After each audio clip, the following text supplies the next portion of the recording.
Amados, nós concluiremos hoje a carta de Paulo aos Gálatas. E vamos fazê-lo pela misericórdia do nosso bom Deus. Este belíssimo texto que nos fez apegar-se mais ainda ao verdadeiro e puro Evangelho, livre de todo legalismo e também de tradições humanas, máscaras. Vocês lembram da mensagem das máscaras? Que Paulo precisou repreender duramente um que era a coluna da igreja, Pedro, Cefas, porque ele estava vivendo como gentil quando só tinha gentil e vivendo como judeu quando tinha judeu. E quando ele estava vivendo como gentil e os judeus chegavam, ele mascarava e ele não se comportava como no cotidiano normal junto com os outros irmãos em Cristo da igreja gentílica. E Paulo severamente o repreendeu duramente. E ali mostrei para os irmãos que no seio da igreja de Cristo, nós não podemos viver com máscaras. A gente não pode parecer piedade e dentro de nós sermos completamente distantes daquilo que o Senhor tem para que nós sejamos, o que temos aprendido. Nós aprendemos sobre hipocrisia ali. Esse texto que nós estudamos ao longo desses meses, meus irmãos, também nos fez encantar com o tema justificação pela fé. Justificação essa que só acontece em Cristo Jesus. E que essa presença de Cristo já havia sido real desde aquela aliança que Deus fez com Abraão. E aí eu mostrei para vocês um texto, quem era o descendente, esse descendente, essa promessa nele que era maior do que a lei, a esperança, ela veio antes da lei, a gente trabalhou isso, não foi fácil, um texto truncado, mas a gente conseguiu passar por ele. Deus nos deu graça. Nós vimos também aqui que Abraão foi justificado pela fé, a fé no descendente, a fé em Cristo Jesus. A gente aprendeu que a lei, ela se comportou como um aio, ou seja, aquele que era o guardião e que nos apontava para Cristo. Enquanto os homens estavam só fiados na lei, eles estavam trancafiados em custódia. Então a lei nos custodiou, a gente aprendeu isso. E veio Cristo na plenitude do tempo e nos fez alcançar a maioridade. Você lembra de uma outra mensagem que eu mostrei para você como era encarado essa questão da maioridade entre o judeu e entre o romano? E Jesus Cristo é aquele que nos leva à maioridade. Nós aprendemos que na fé a gente precisa crescer, progredir, amadurecer, alcançarmos a verdadeira liberdade. Paulo ensinou sobre liberdade cristã para nós, no termo de vida prática da carta. E a gente viu que nós devemos abandonar as obras da carne, que nós não podemos nos associar a legalismo, porque isso não está adequado aos ensinos e os princípios do Evangelho. E vimos que as obras da carne, elas são praticadas com fim para a destruição. Então Paulo nos orientou que abandonássemos isso, e que ao invés das obras da carne, deveríamos nos lançar em andar no Espírito Santo. Andando no Espírito Santo e frutificando no Espírito Santo para a glória de Deus. E também ouvimos sobre que devemos carregar sobre os nossos ombros dificuldades que muitas vezes estão dentro do nosso meio, vivido por alguns irmãos que ainda não atingiram a maioridade espiritual, o amadurecimento espiritual. Carta belíssima, irmãos. E nós fomos debulhando ela a cada semana, domingo à noite, a gente ia desembrulhando, desempacotando e vendo tanta riqueza. Foram semanas maravilhosas. E no último sermão que eu preguei aqui, eu intitulei o penúltimo sermão, eu falei sobre o tema Fazei o bem a todos, principalmente os da fé. Um sermão desafiador para mim e para a igreja. Paulo nos orientou na semana passada como nós devemos cuidar daqueles que servem a palavra de Deus e como devemos sustentar aqueles que trabalham como um boi. Lembra? O servo de Deus, ele deve trabalhar como um boi, ele deve pisar o trigo, mas ele deve também comer do trigo, com o intuito, trabalhar como um boi, com o intuito de quê? Do desenvolvimento da fé daqueles que o ouvem, os seus catecúmenos. Então eu disse para vocês que eu atuo como este servo de Deus, ensinando a palavra, vocês são os catecúmenos, então há uma reciprocidade também que deve existir. Eu me dou para vocês, vocês se doam para mim, e eu mostrei para vocês que esse sustento que Paulo fala naquele texto vem de duas maneiras: o sustento da necessidade financeira e o sustento da necessidade moral. A necessidade financeira é aquele sustento que é a prebenda no final do mês.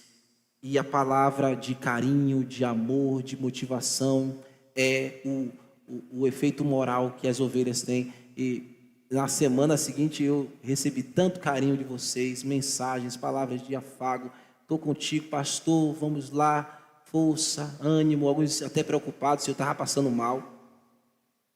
Mas foi assim.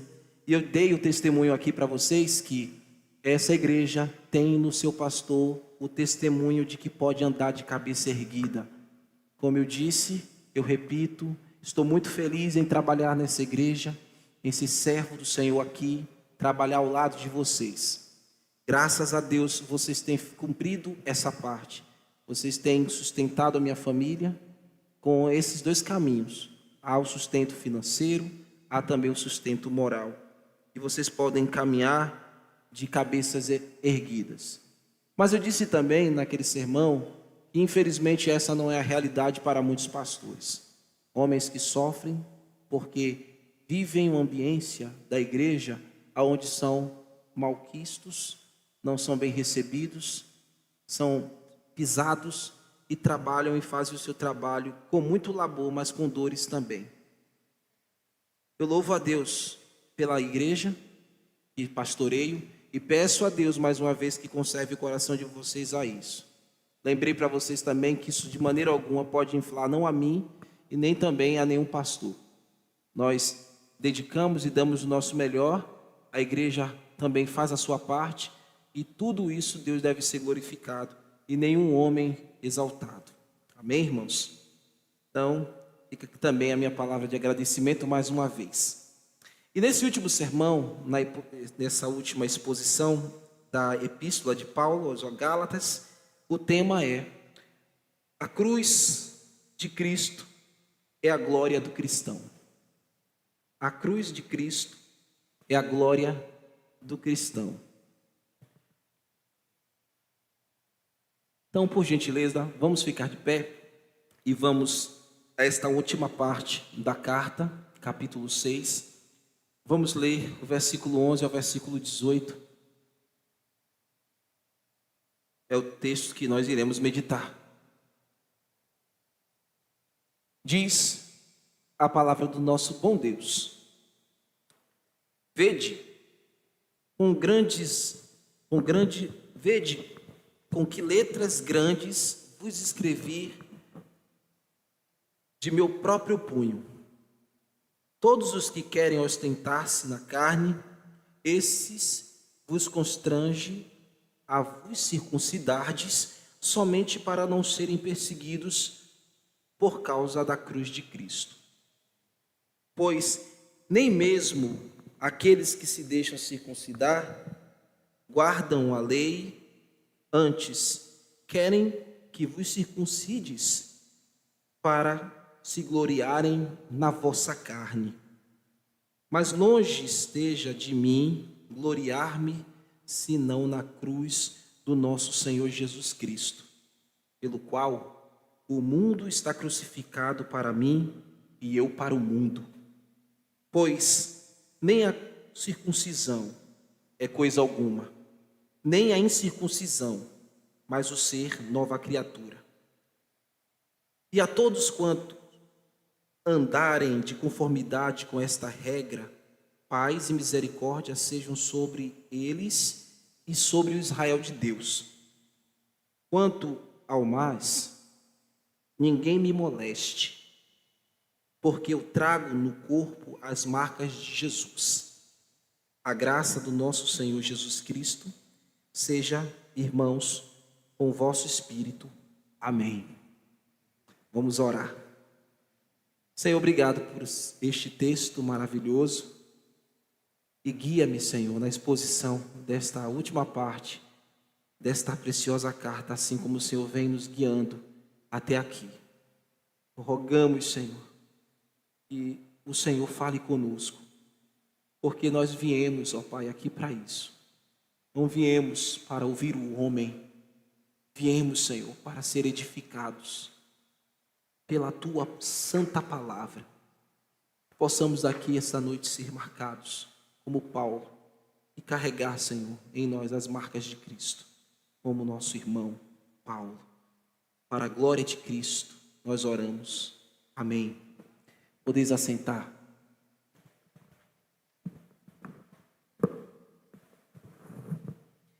No verso 11, meus irmãos, temos a informação de que foi o próprio Paulo quem escreveu esta carta.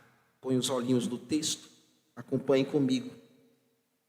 Vede com que letras grandes vos escrevi de meu próprio punho. Normalmente, queridos irmãos, Paulo, em suas cartas, ele se utilizava de um emanuense. Era uma prática comum ter, no primeiro século, entre os autores bíblicos, geralmente eles usavam um emanuense. O que é isso? Era uma espécie de secretário. Alguém que também era chamado de escriba. Eles escreviam com fidelidade tudo aquilo que o autor oralmente estava falando, ditando, e eles ali escreviam com fidelidade. Digamos, a carta de Paulo, digamos, o Evangelho de Marcos foi ditado pelo apóstolo Pedro, escrito pelo Marcos, e recebe também o nome do evangelista Marcos. Mas era uma prática comum entre os autores bíblicos realizar isso. Mas por que Paulo escolheu não abrir mão do emanuense nesta carta aqui? Porque nesta carta ele não usou este recurso. Ele escolheu de próprio punho escrevê-la. Lembre-se que a situação dessas igrejas era uma situação de realidade geral de apostasia. Então havia aqui uma urgência muito grande. Por isso ele abriu mão do emanuense, do escriba, do secretário, para poder registrar esta carta de próprio punho. Então, quando ele está dizendo aqui, vede como eu escrevi de próprio punho, com letras grandes, ele está mostrando que havia uma grande dificuldade ali que precisava ser resolvida logo. Então, ele vai e ele mesmo escolhe o papel e começa a escrever no seu papiro, no seu pergaminho, ou seja, o material que ele utilizou ali. O Santo Evangelho, vocês viram aqui, durante semanas haviam sido corrompidos. Haviam ali líderes judaizantes que estavam fazendo o risco de que o verdadeiro e puro Evangelho desaparecesse da região sul da Galácia. Então Paulo vai e escreve esta carta, este conteúdo. Essa expressão aqui, irmãos, vede com letras grandes. Alguns comentaristas têm uma concepção em dois caminhos. O primeiro caminho interpretativo, quando eles veem essa expressão letras grandes, eles estão dizendo, Paulo escreveu com letras grandes, de próprio punho, mas com letras grandes, porque talvez ele tivesse realmente um problema visual. Paulo tem um problema de visão e ele precisa escrever com letras garrafais. E como é que eles dizem isso, interpretam isso? A partir lá, veja comigo, capítulo 4, versículo 15. É daqui que eles tiram essa interpretação, que Paulo talvez usou letras grandes, porque talvez tivesse um problema de visão. E lá no capítulo 4, versículo 15, está escrito assim: que é feito, estou lendo na Ara, que é feito, pois, da vossa exultação, pois vos dou testemunho de que, se possível fora, terias arrancado os próprios olhos para mudar. Lembra que a gente passou por isso? E Paulo tinha uma certa enfermidade que era contagiosa, e aí ele usou essa expressão. A gente não sabe dizer se realmente algum problema nos olhos ou se alguma outra ordem de enfermidade, mas ele disse: olha, quando eu cheguei até vocês para pregar o evangelho, eu cheguei enfermo, mas vocês no primeiro momento me receberam com muita alegria e amor, e vocês me amaram tanto que até se fosse necessário, vocês estariam arrancando os olhos para me dar. E aí, passando por isso, na carta, alguns estudiosos dizem: não, ele escreveu com letras grandes porque talvez ele tivesse um problema visual mesmo. Agora, uma outra linha de pensamento, ou interpretativo, que alguns comentaristas caminham, e a qual eu me inclino mais, a gente não tem como dar segurança que ele tinha um problema visual, porque ele usou esse tipo de expressão aqui no capítulo 4, versículo 15. O segundo ponto de vista, queridos, é que a situação contextual entre os Gálatas, a realidade espiritual, o afastamento do verdadeiro evangelho na região da Galácia, era tão grande que o próprio Paulo escreveu de próprio punho, com letras grandes, para que não ficasse dúvida e que fosse muito bem claramente nítido a todo e qualquer leitor, que as suas orientações, cada palavra, cada observação ficasse muito clara, muito legível, muito visível a todos aqui. Esse pensamento, para mim, se acomoda mais com toda a historicidade da carta que a gente vem vindo observando em todo esse tempo aqui. Então, eu acredito que não era mesmo por uma questão de doença física na visão, era mais para que houvesse nitidez e boa compreensão dos seus leitores. Então, até aquele que tivesse qualquer dificuldade e olhar para a carta, e olhar para aquele texto, e entender: olha, Paulo escreveu de próprio punho, e ele usou letras realmente em caixa alta, para a gente não ter dificuldade nenhuma de entender o que ele deixou aqui para a gente. Agora, o ponto aqui que eu quero trazer para vocês, seja a parte que era problema visual, ou seja, esta parte que eu mais me inclino, o ponto aqui é o zelo. Paulo era zeloso. Ele era zeloso pela igreja de Cristo, e nós vimos isto ao longo da carta. Paulo não economizou em franqueza no contexto da igreja para repreendê-los. Ele foi inflexível contra os falsos mestres, e ele deixou muito claro que tanto os falsos mestres quanto aqueles que haviam sido enredados pelos seus ensinos perniciosos deveriam receber punição por causa da prostituição do evangelho. Paulo dizia que o ensino do evangelho precisaria ser feito na igreja ou mantido com rigor e santo zelo. Eu quero citar aqui duas passagens, vejam comigo, por favor, no capítulo 1, versículo 8 a versículo 9. Nós passamos por ela logo no início da nossa exposição. Capítulo 1, versículo 8 e versículo 9, mostrando o zelo que este homem tinha pelo evangelho. Isso ele escreveu em caixa alta, de próprio punho. Ele disse assim: que seja, eu estou lendo aqui na NVT, que seja amaldiçoado qualquer um, ou que seja anátema qualquer um, incluindo nós, ou mesmo um anjo do céu, que anunciar boas novas diferente, ou um evangelho falso, da qual vos tenho anunciado. Repito o que disse antes: se alguém anunciar boas novas diferente das que vocês receberam, seja este amaldiçoado. Então ele não usava realmente meias palavras. Agora veja também o capítulo 5. Vou ler aí. Capítulo 5, versículo 10 e versículo 12.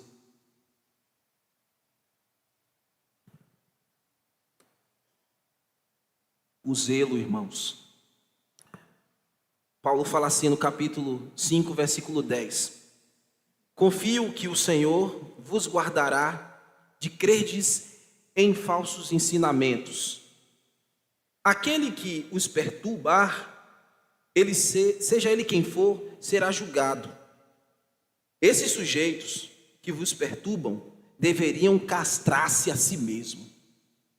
Imagina como ele não economizou palavras para ser franco contra aqueles que eram inimigos do Evangelho.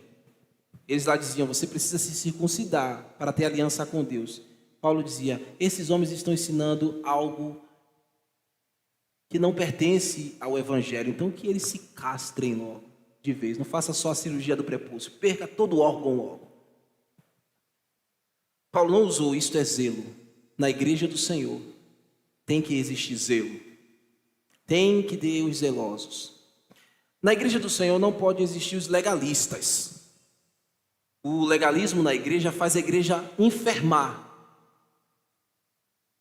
Se você tem legalistas na igreja, eles pisam, humilham, não fazem progredir a fé dos mais fracos. Os zelosos não. Os zelosos carregam nos ombros, ensinam o caminho, fala de amor, fala com amor, repreende quando vê o erro. Os legalistas não. Os legalistas fomentam o erro, se escondem nos seus próprios erros e se agregam com aqueles que erram também. Por isso que a igreja precisa de ensino, precisa de doutrina, para que ela possa se livrar cada dia destas coisas. O zelo da nossa igreja é mantido pelo ensino puro da palavra de Deus. Agora veja o verso 12, por favor. No verso 12, o apóstolo aborda o problema mais uma vez que estava acontecendo, que você já está aí bem habilidoso, que era o problema da coação. Aqueles falsos líderes estavam coagindo os nossos irmãos com um evangelho legalista híbrido, ensinando a eles e tentando convencer os piedosos a desistirem da cruz de Cristo. Veja o verso 12. Pois os que querem ostentar-se na carne, esses vos constrange a vos circuncidardes somente para que não sejam perseguidos por causa da cruz de Cristo. Paulo estava dizendo que os judaizantes estavam forçando, obrigando à força os gálatas a abraçarem a fé legalista e a tradição dos rabinos, a tradição dos homens. Eles estavam fazendo isso forçando. Eles diziam que vocês não vão ser bem recebidos na comunidade dos judeus. Se vocês ficarem aí somente crendo em Jesus que morreu na cruz, sim, vocês têm que crer em Jesus, mas vocês precisam se circuncidar. Vocês precisam entrar na lei mosaica, vocês precisam fazer essa parte, senão vocês não serão bem recebidos. E o que eles estavam fazendo? Constrangendo os nossos irmãos. Os legalistas estavam nisso, forçando a barra, constrangendo os nossos irmãos a fazerem essa cirurgia no corpo, os homens fazerem a cirurgia do prepúcio. Para os legalistas, o que mais vale, afinal, é o sinal na carne, é o estereótipo, é a aparência, e não o ato realizado de Cristo na cruz. Isso é algo, meus irmãos, que infelizmente acontece na cabeça e no coração de muitos que estão na igreja. O que mais vale é a casca. O que mais vale é a roupa, às vezes, que veste. O pastor só é pastor e é respeitado se botar uma gravata. E hoje, olha, eu vim sem gravata, viu? Em muitos lugares, o pastor só é respeitado se usa gravata, se usa paletó. Isso é um ato de legalismo. Vida de piedade não está nas vestes, está no coração. E os judaístas, os judaizantes aqui, estavam forçando e pisando o coração dos irmãos e dizendo: não, vocês precisam fazer a dieta alimentar, senão vocês não serão salvos. Vocês precisam se circuncidar, senão não serão salvos. E isso fazia com que os irmãos ficassem angustiados, porque de tempo em tempo subia uma leva de líderes religiosos de Jerusalém. Eram judaizantes, eles não seriam bem aceitos. Eles queriam ser bem recebidos. Eles pensavam que era assim que deveriam se portar. Paulo já não estava mais ali, e essa pressão estava existindo no meio da igreja. Então, nessa última parte da carta, Paulo volta a falar sobre isso. Se existe legalismo na igreja, a igreja vive pesada, com carga sobre os seus ombros. Cristo nos libertou, irmãos. Paulo falou isso, para vivermos a liberdade cristã. E não é por causa da falta do paletó, ou a falta do vestido longo que bate lá no calcanhar, que o irmão ou a irmã não vai demonstrar piedade. É verdade, não pode vir com a salha batendo lá em cima, né? Ou com aquela roupa devassa. Homens e mulheres precisam ter prudência. Mas a piedade não é casca, não é aparência e nem espantalhos. Piedade é uma obra que acontece pelo Espírito Santo no coração da igreja. Então, o legalista, ele está mais preocupado com o estereótipo. Ele está mais preocupado com o que parece. E isso é ensino de demônios. Defender a fé nesses aspectos é ensino de demônios, é um outro evangelho. Essas pessoas que vivem firmadas nisso demonstram que são inimigos da cruz. Sabemos que, meus irmãos, que a verdadeira circuncisão que agrada a Deus é aquela que é feita pela fé em Jesus Cristo, e ela acontece dentro do coração. O Espírito Santo é que faz a cirurgia, ele remove o coração de pedra e põe um coração novo, um coração de carne. Isso ele faz pela regeneração, pela mudança da alma das pessoas. Abram comigo em Romanos capítulo 2, versículo 22.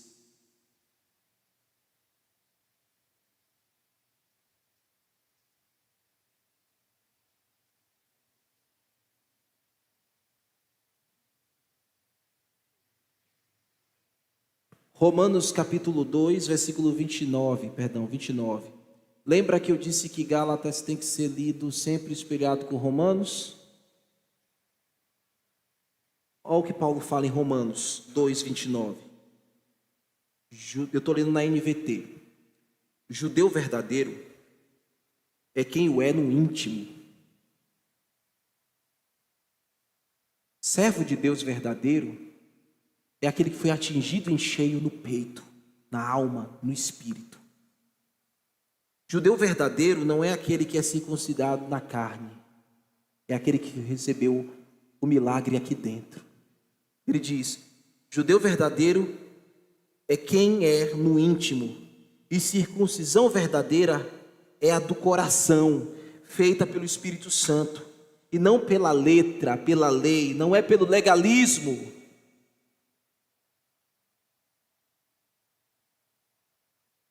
Recebendo assim a aprovação de Deus e não das pessoas. Os legalistas querem receber a aprovação dos homens, mas os que são mudados no coração querem agradar a Deus e se importam em receber a aprovação de Deus. Agora veja no verso 13, por favor, lá em Gálatas. O verso 13, Paulo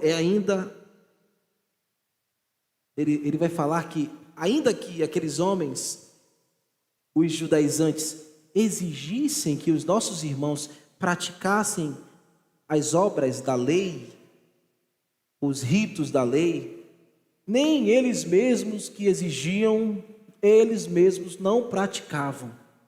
Eram hipócritas. Veja aí, verso 13. Pois nem mesmo aqueles que se deixam circuncidar guardam a lei, antes querem vos circuncidar para se gloriarem na vossa carne. Eles eram hipócritas. Legalistas são hipócritas. Pregam o que não vive na prática. O discurso está apenas nos lábios, mas não está exercido em seus membros. Exigem que guardem a verdade que eles não guardam. A lei de Moisés não era apenas a circuncisão, que eles tanto exigiam. Precisam se circuncidar. Eles tanto exigiam isso. Na verdade, a lei de Moisés, se vocês lembram, eu falei várias vezes aqui, são mais de 613 leis, mandamentos que estes homens precisariam cumprir, mas eles caíram em todas elas. E é isso que é o viver legalista, meus irmãos. O viver legalista, ele manifesta hipocrisia. Ele quer se exibir as suas próprias paixões infames. Estas pessoas, elas vivem exigindo um nível de santidade das pessoas e elas mesmas são incapazes de cumprir ou seguir o nível de santidade que elas estão exigindo de outros. Tem um discurso piedoso, se ocupa com tantas coisas da igreja muitas vezes. Entretanto, na prática de vida, suas práticas são abomináveis. Essas pessoas estão escondidas em qualquer lugar, menos na cruz de Cristo. Elas se gloriam em si mesmas, em suas próprias vidas, e o seu mau testemunho, elas descredibilizam a cruz de Cristo. Elas colocam por baixo o testemunho do Santo Evangelho. Esses legalistas vivem exatamente como os falsos líderes das falsas igrejas de hoje, como viviam aqueles falsos líderes da região da Galácia, buscando aplausos para si, hegemonia, fama e glória dos homens. Desprezam o caminho da cruz e o caminho da morte, porque a cruz é um caminho da morte do eu. E geralmente o legalista não quer morrer para suas próprias ambições e suas próprias vontades. Eles não querem renunciar ao caminho das suas próprias decisões maliciosas, as suas vontades corrompidas. Estão incapazes de olharem para a cruz e de seguirem o puro evangelho, porque a própria cruz condena os seus atos. Por isso eles se escondem da cruz e não se escondem na cruz. Onde é que está a tua vida agora? O cristão, ele deve ter a cruz como lugar de seu esconderijo. A cruz de Cristo, você que me ouve aqui, é um lugar onde denuncia o seu pecado. Quando você se vê diante da cruz de Cristo, quando você se vê diante do Evangelho de Jesus, suas falhas são denunciadas, meu irmão. Você fica despido, nu. O Evangelho é forte, é real, é verdadeiro, é claro. E a verdade do Evangelho, ela não é compatível com muitos erros que você quer permanecer ou insiste em ficar. O Evangelho denuncia o seu pecado, denuncia quem você é, e lhe mostra o caminho da morte do seu eu. Você precisa estar escondido na cruz, esconder a sua vida na cruz. Você não pode desprezar o caminho da cruz. Você deve fazer o caminho dela, renunciando às suas próprias paixões corrompidas. Os legalistas não querem fazer isso, eles querem um discurso de si mesmo. Eles querem isso por causa das escolhas que eles mesmos fazem. Em detrimento da cruz e das suas paixões, eles vivem as suas paixões sórdidas. São hipócritas. Deus conhece o seu coração. Deus sabe quem você é na realidade. Por fora, essas pessoas são como um jardim, mas por dentro são como sepulcro calhado. Eles cheiram mal, é uma podridão. Por fora parecem uma ovelha, mas por dentro são lobos. Eles ridicularizam a fé, ridicularizam a pureza da graça, propondo um evangelho híbrido e infernal, não sabendo que a própria cruz um dia atingirá a sua própria cabeça. A mensagem da cruz os condena. Você que está aqui e me ouve, se está nesta condição, se arrependa. Deixe o seu pecado. Deus conhece sua alma, sabe o seu coração, o seu interior. Se o pecado é algo que você está cultivando, destrua esse jardim miserável. Se as tuas motivações são perniciosas, abandone elas. Arrependa-se enquanto nos teus ouvidos está chegando o evangelho, o bom conselho da palavra. Enquanto você está sendo confrontado pelo pecado, arrependa-se, este é o dia do seu arrependimento. Você não pode enganar a Deus, você não pode se esconder dele, você não pode se afastar, ele vê todas as coisas, ele conhece o íntimo de cada um, e eu lhe dou o conselho: corra hoje para a cruz, arrependa-se destes seus pecados, vá para a cruz e saia de lá com a nova vida, saia de lá com a cirurgia feita no coração. Veja o verso 14, por favor, irmãos. O verso 14 mostra aonde deve estar a nossa glória. A nossa glória não é o legalismo, a nossa glória é a cruz. Verso 14: mas longe esteja de mim gloriar-me, senão na cruz de nosso Senhor Jesus Cristo, pela qual o mundo está crucificado para mim e eu para o mundo. O autor sagrado está comunicando aos seus leitores: sim, na cruz é o lugar onde eu me glorio. Você pode dizer isso? A cruz é o lugar onde eu me glorio? Por que a cruz é o lugar onde eu me glorio? Porque na cruz eu não enxergo o meu eu, na cruz eu só enxergo um Salvador. Na cruz eu enxergo a glória de Deus, que é Jesus Cristo. No leito da cruz, a minha morte morreu no corpo do meu Salvador.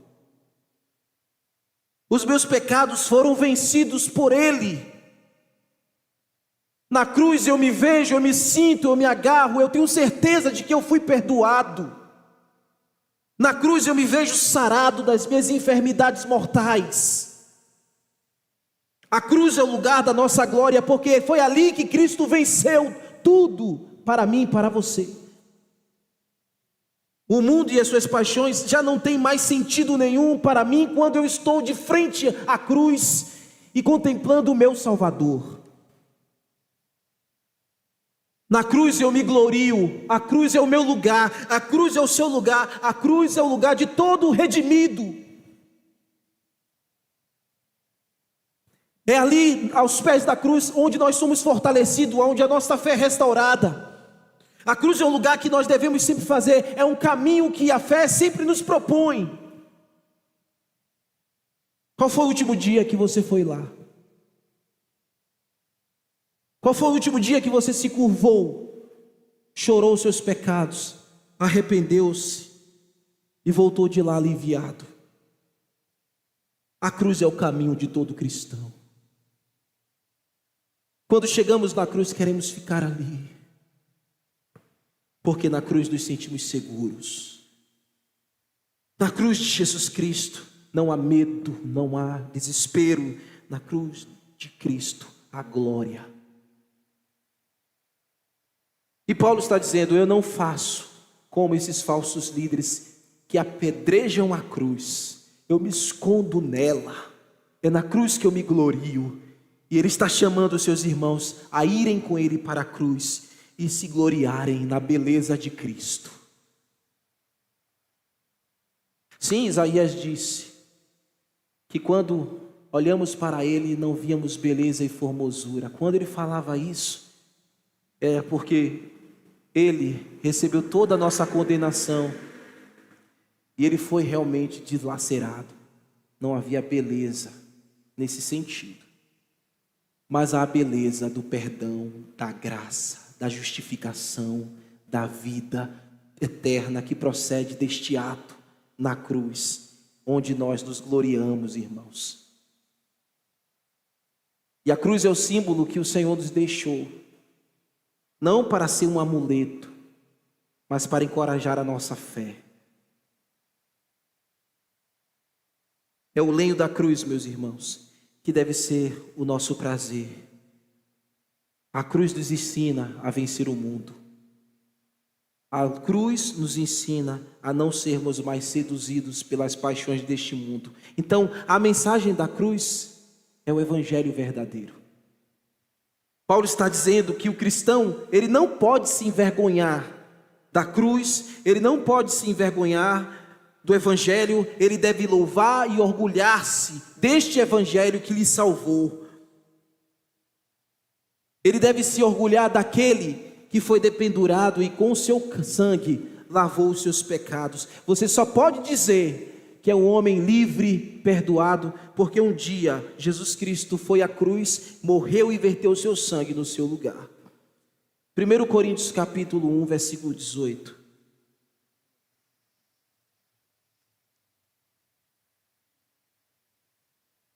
Pois a mensagem da cruz é loucura para os que estão perecendo, mas para nós que estamos sendo salvos é o poder de Deus. Nós nos gloriamos nessa mensagem, meus irmãos. É a mensagem do evangelho. A cruz simboliza a mensagem do evangelho, e esta mensagem é quem nos libertou. Ela é o poder de Deus, e é nela que nós devemos nos esconder. Veja agora o versículo 15 e o versículo 16.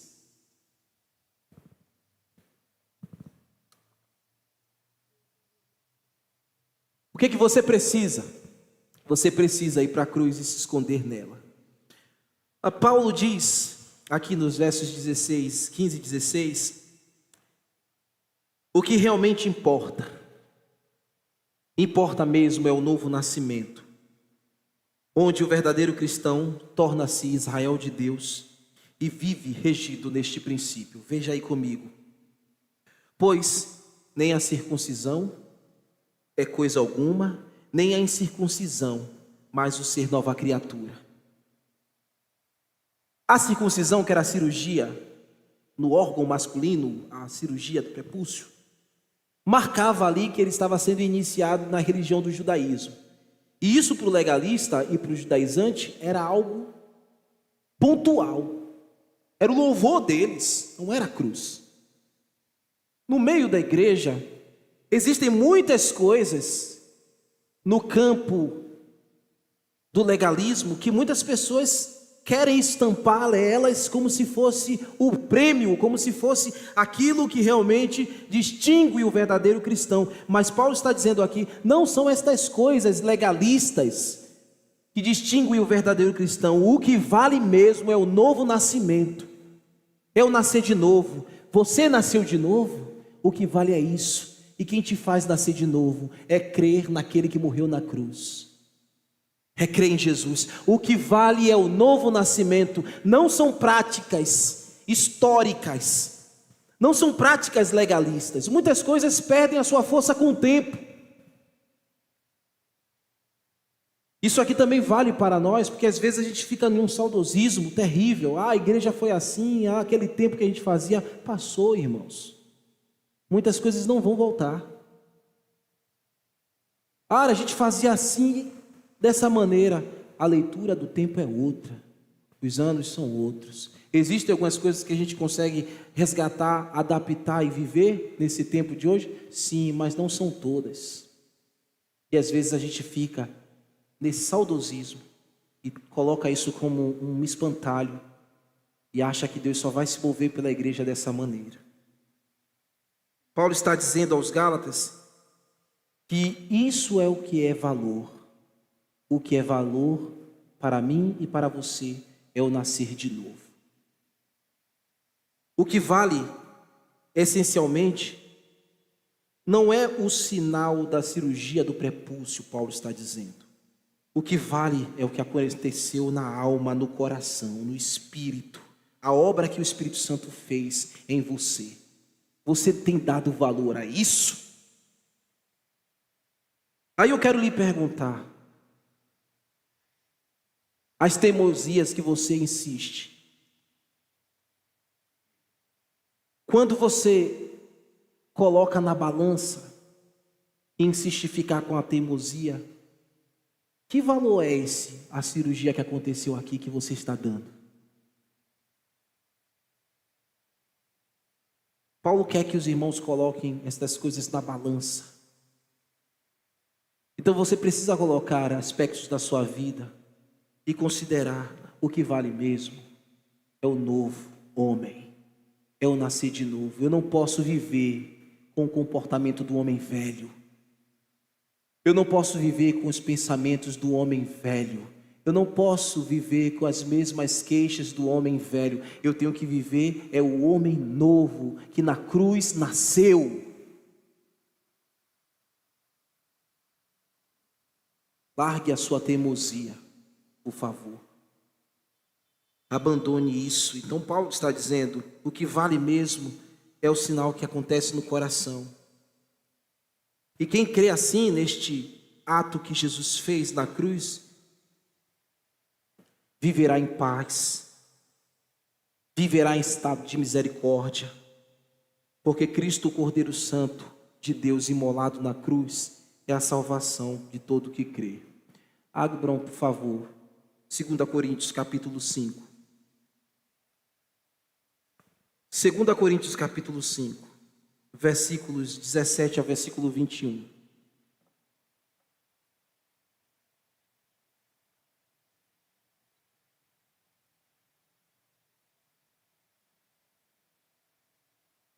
Logo, todo aquele que está em Cristo, o que nasceu de novo, nova criatura, se tornou nova criação. A velha vida acabou. Amém? A velha vida acabou. E a nova vida teve início. Teve início aonde? Na cruz, irmãos. E tudo isso vem de Deus, aquele que nos trouxe de volta para si mesmo por meio de Cristo e nos encarregou de reconciliar outros com Ele, pois em Cristo Deus estava reconciliando consigo o mundo, não mais levando em conta os pecados das pessoas. Ele nos deu esta mensagem maravilhosa da reconciliação, a mensagem da cruz, o Evangelho. Agora, portanto, somos embaixadores de Cristo, verso 20. Deus fazendo, agora porém somos embaixadores de Cristo. Deus faz o seu apelo por nosso intermédio. Falamos em nome de Cristo, quando dizemos, reconcilie-se com Deus. Pois Deus fez de Cristo, aquele que nunca pecou, a oferta por nossos pecados, para que por meio dele fôssemos declarados justiça de Deus. A mensagem da cruz é essa, irmãos. É nela que nos gloriamos. A glória do cristão não está no pragmatismo legalista, não está nos aspectos do comportamento, da historicidade natural dos homens, dos ritos, dos rabinos, não está, está na cruz de Jesus. Isto está claro aqui para nós. Agora, para fechar, veja o verso 17 e 18. Paulo vai concluir a exposição. E aí ele vai fazer uma observação maravilhosa. verso 17 e verso 18. Verso 17 diz assim: quanto mais ninguém me moleste, porque eu trago no corpo as marcas de Jesus. Isso aqui é muito lindo. Paulo está pedindo aos seus irmãos para fechar aqui a carta, que ele não seja mais perturbado por ninguém. Vocês lembram que ele foi perseguido e que muita parte da carta no início ele precisou defender o seu chamado, apostolado, a sua vocação ministerial? Ele precisou provar que ele ouviu de Cristo, que Cristo apareceu para ele, que ele foi formado, que ele recebeu a bênção daqueles que eram coluna em Israel, que ele passou 14 anos nas Arábias. Você lembra aquilo tudo que eu mostrei para vocês, trouxe mapa e tudo mais? E ele estava dizendo: eu peço que ninguém mais me moleste, ou me faça mal, ou me cause mal. Por quê? Porque eu trago no meu corpo as marcas de Cristo. Ele está dizendo: olha, esta aqui é a minha doutrina, esta carta é a minha fé, é o que eu creio, é o testemunho da minha fé. Em tudo que eu escrevi aqui com meus próprios punhos, em letras garrafais, contém tudo o que eu acredito, e é isso mesmo que eu acredito. E outra coisa, eu carrego no meu próprio corpo os estigmas de Cristo. Essa palavra marcas aqui no grego é a palavra estigma, o estigmata, estigma. Sabe o que significa isso, meu irmão? É alguém que foi marcado a ferro e fogo, um escravo que era marcado com um ferro incandescente para marcar quem era a sua propriedade, quem era o seu dono. Paulo está dizendo: eu carrego no meu próprio corpo a identificação de que eu pertenço a Cristo.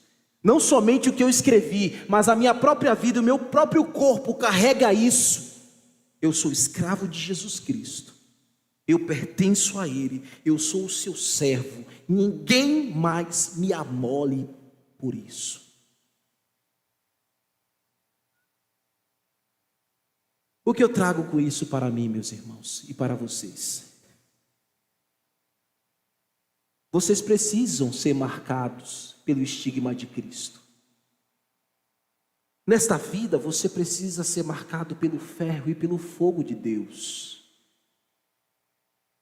para que você traga consigo mesmo, por onde você for, por onde você andar, as marcas de Cristo, o seu testemunho, a sua vida, a sua pregação, o seu louvor, tudo isso que demonstra a sua fé, demonstra que você está escondido em Cristo. Então você tem que ser um homem estigmatizado por Deus.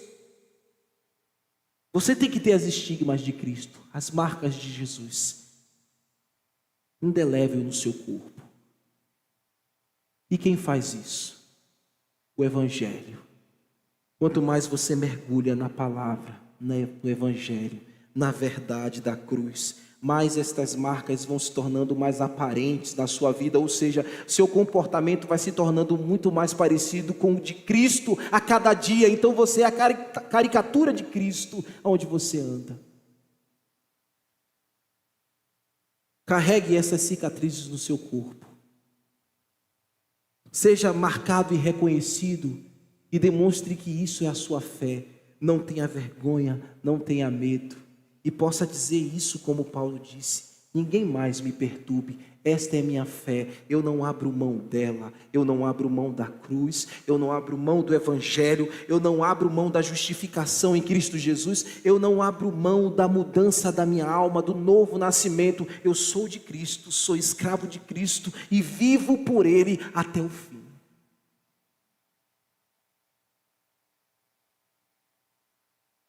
Cristo rompeu as algemas dos nossos pecados, mas Ele quer que nós continuemos escravos dEle. Ele nos marcou, Ele é o nosso dono e nós somos a sua propriedade. Amém? Vamos ficar de pé, meus irmãos.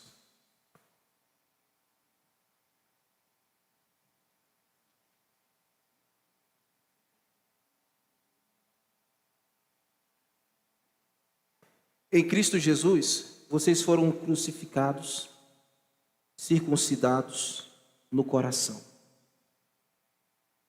Essa obra que o Senhor fez na alma de vocês, a mudança da natureza de vocês aconteceu pela pregação do Evangelho. E vocês foram batizados na morte de Cristo e ressuscitaram com Ele. Vocês possuem nova vida, novo testemunho. Devem prosseguir assim na vida, anunciando aquele que ressuscitou dos mortos. Vocês estavam mortos uma vez, falidos em seus pecados, mas a graça de Cristo alcançou a sua alma. A graça de Cristo lhe resgatou de profunda perdição e perdoou seus muitos pecados. Ele cancelou o escrito de dívida que havia entre você e Deus. E Ele pegou este escrito de dívida que pesava sobre vocês e cravou na cruz, o lugar onde você deve estar escondido. Cancelou a sua condenação e garantiu para você a vida eterna. E deste modo, Ele também destronou todas as obras do inferno, todas as hostes do inferno, que poderiam vir contra você. Por causa da obra de Cristo, por causa do sangue de Cristo que lhe cobre, o maligno não pode mais lhe tocar. Amém? Vamos viver, irmãos, livres do legalismo e apaixonados pela cruz e pelo Evangelho do nosso Redentor. Senhor, nós te bendizemos essa noite e te entregamos este culto e também, Senhor, a exposição de Gálatas. Obrigado, Senhor, por esses meses que estudamos esta carta e a conclusão dela, Senhor. O lugar onde nós devemos estar escondidos e nos gloriarmos é na cruz de Jesus Cristo. Ó Deus, que cada irmão aqui nesta noite possa ter esta santa disposição, ir à cruz e voltar de lá aliviado, voltar de lá renovado em sua fé. É no nome de Cristo que oro, agradecido. Amém.